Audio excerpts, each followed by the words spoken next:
This is chapter 35, section 8. It has two pieces of reading. The first is the atomic bombs, and then the second is the Allies' triumphant.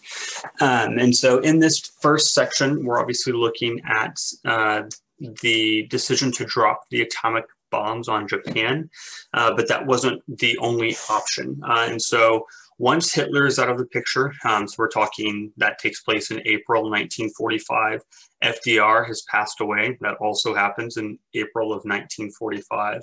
And then Germany surrenders in early May of 45. So we're right after that period. The focus of the United States and the focus of the Allied powers is on defeating Japan. And so America at the time is planning an all-out invasion of Japan. However, they did have something kind of in their back pocket that they've been working on since 1940. Albert Einstein fled Germany during the Holocaust. They became aware that Germany was working on a weapon of mass destruction. And so Einstein, when he fled to the United States, pushed the government to start looking into the power of atomic energy and the atomic bomb. And so the government invests $2 billion, and that's $2 billion in 1940 dollars, in the Manhattan Project, which is going to be designed to develop the atomic bomb. And this development was originally intended to be used against Germany, which, by the way, Germany abandoned the atomic bomb project, their own atomic bomb project, because it was too costly. But now that Germany is out of the picture in late spring, early summer 1945, the target is now going to be Japan. And the actual inventor of the bomb was the scientist Robert Oppenheimer. And if we do have the opportunity next year to go to the Truman Library in the White House Decision Center as a field trip, you'll see a couple of those names. Robert Oppenheimer is one that you'll see, as well as President Truman, who we've already mentioned, involved in an activity that we will do there. So that is your first slide. And so the actual decision was made after some conferences over the summer between Stalin, Roosevelt, and British leaders, that an attack would take place on Japan, but this attack is going to come in the form of an atomic weapon. So on August 6, 1945, one lone American bomber flew over Hiroshima, Japan, and dropped the first atomic bomb. And when this bomb was dropped, 180,000 people are killed, wounded, or missing. 70,000 of those people die immediately, and then 60,000 more die from burns, radiation, and disease. So August 6, 1945 is the date of the dropping of the first atomic bomb. However, Japan does not surrender. I'll give you guys a moment here to write this slide. So, and if you remember, we've talked about the necessity of Japan to unconditionally surrender, because that is what the Allies agreed upon, was this idea of unconditional surrender. And so after the dropping of the atomic bomb, there's the first atomic bomb, they are still not willing to do so.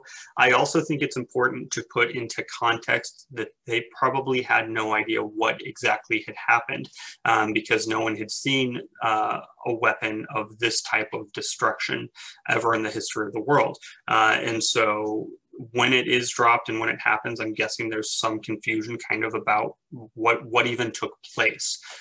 And America did warn kind of imminent disaster. Your textbook talks about they dropped pamphlets and flyers over Japan, kind of informing the Japanese that they need to surrender. And obviously they did not do so. And so Truman made the decision to drop the atomic bomb.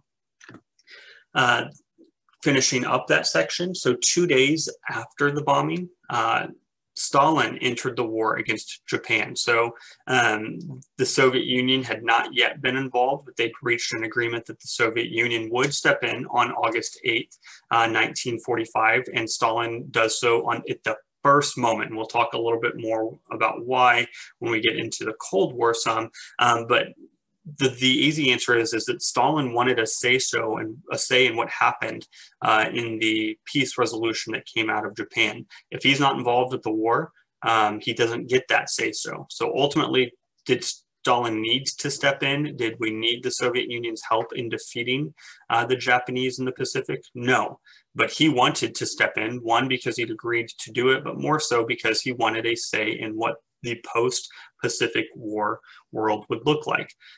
So after the dropping of the first bomb that we've talked about, Japan still had not surrendered. And so 3 days later, after the dropping of the first bomb, a second atomic bomb was dropped on the city of Nagasaki on August 9th.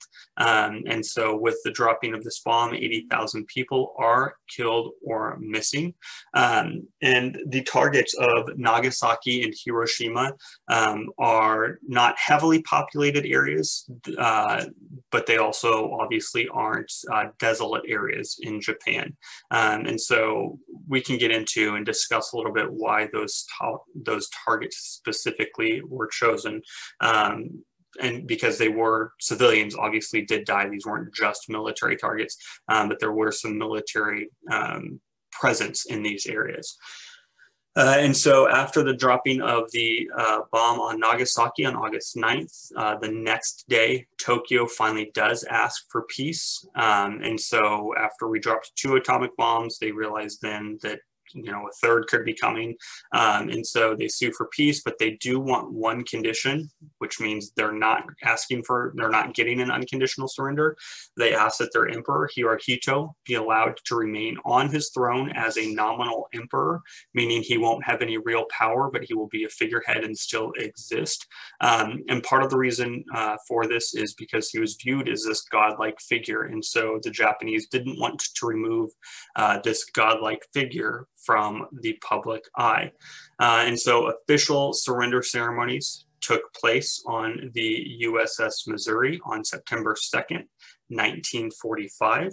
And so celebration, just like they existed after VE Day, Victory in Europe Day, the United States celebrated VJ Day, Victory in Japan Day, after the most horrible war in history that had come to an end with the use of 2 atomic bombs. And so that kind of wraps up that section over the atomic bombs and Japan's defeat. The final section of the text, and here is, that surrender on the USS Missouri. So you can see the Japanese leaders and US leaders, General MacArthur, I believe the one who actually was signing there, agreeing to peace terms on the USS Missouri on September 2nd, 1945.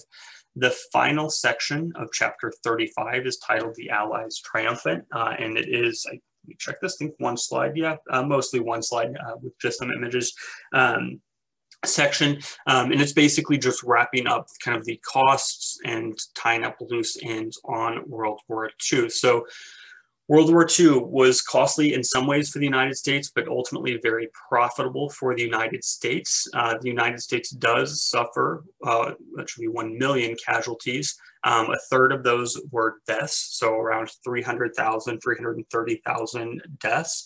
And if you put that into context of the coronavirus pandemic, we've lost more lives from coronavirus, and I'm sitting here recording this February 25th in 2021, and we're at around 515,000 deaths from the coronavirus pandemic, which shows just the scale of the pandemic in the United States. But nonetheless, 1 million casualties suffered by the US, around 330,000 of those casualties were death, compared to somewhere like the Soviet Union, which suffered 20 million deaths of its people. And while the rest of the world is basically in ruins and having to rebuild just basic infrastructure, the United States was 99.9% untouched. Your textbook talks about a couple of Japanese shells that hit the coast of Oregon and California that did no damage whatsoever. So America is untouched and healthy, while the rest of the world is destroyed and rebuilding. America's standing on the world had never been higher. Our military leadership and our governmental leadership proved to be of the highest order.